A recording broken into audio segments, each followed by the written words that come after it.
Halo teman-teman, perkenalkan nama saya David Dolo Saribu dengan NIM A1C4 24019.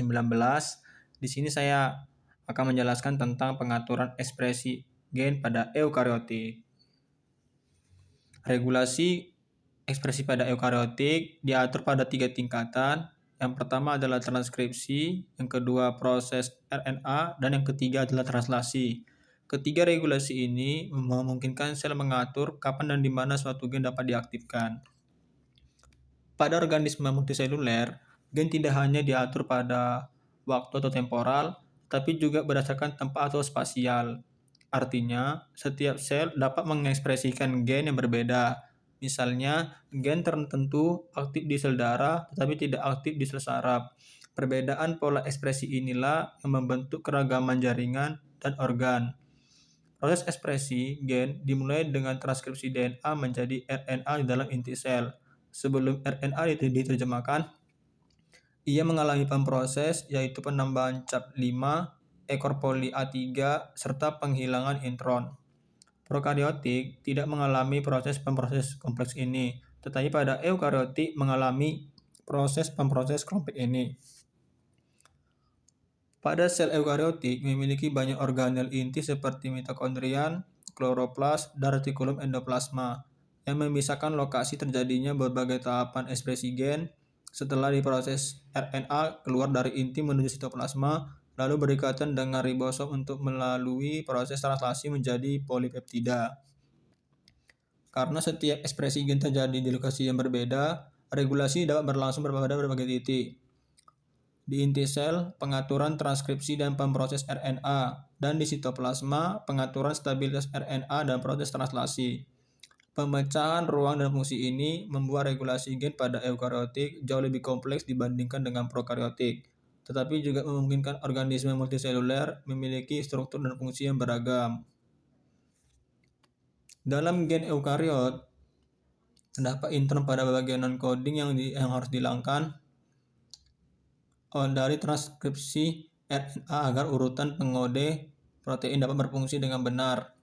Proses penghilangan intron dan penyambungan ekson ini dilakukan oleh spesiolom, sebuah struktur kecil dalam inti sel.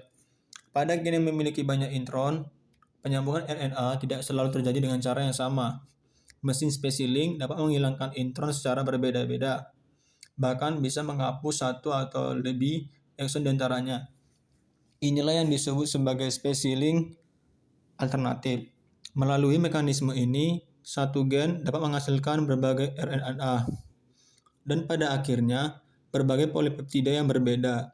Jadi, spesiling alternatif adalah cara sel menghemat informasi genetik tanpa harus mengandalkan gen.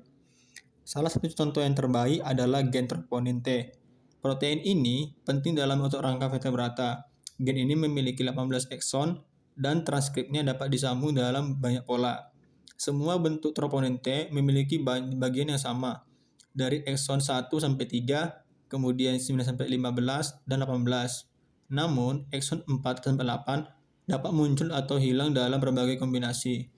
Demikian juga ekson 16 dan 17 bersifat saling menggantikan. Jika salah satu hadir, maka yang lain tidak. Hasilnya, satu gen troponin T dapat menghasilkan banyak polipeptida dengan fungsi yang berbeda.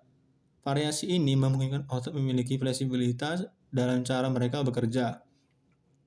Sehingga dapat kita simpulkan, spesiling alternatif menunjukkan betapa satu gen dapat memberikan berbagai macam hasil sehingga memperkaya keragaman protein dan fungsi sel pada organisme prokariotik. Pada organisme, ekspresi gen dapat dipengaruhi oleh faktor lingkungan maupun faktor biologis. Konsep ini pertama kali terlihat pada penelitian Jacob dan Monit E. coli.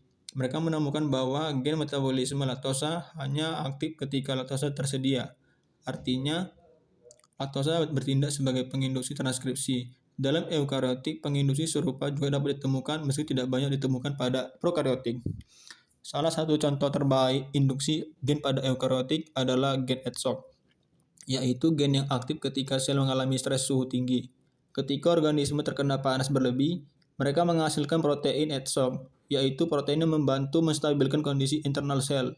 Menariknya, protein ini sangat mirip dengan organisme yang berbeda. misalnya antara E. coli dan Drosophila, menunjukkan bahwa protein tersebut sangat penting dan terpelihara selama evolusi. Dalam tubuh organisme eukariotik multiseluler, sel dapat berkomunikasi melalui hormon. Ketika hormon dilepaskan, ia beredar ke seluruh tubuh, menemukan target, lalu memicu rangkaian proses yang akhirnya mengatur ekspresi gen tertentu. Secara umum terdapat dua jenis hormon pada hewan. Yang pertama adalah hormon steroid dan hormon peptida. Hormon steroid adalah hormon berasal dari kolesterol dan larut dalam lemak sehingga mudah menembus membran sel. Contohnya estrogen, progesteron, dan ecdison.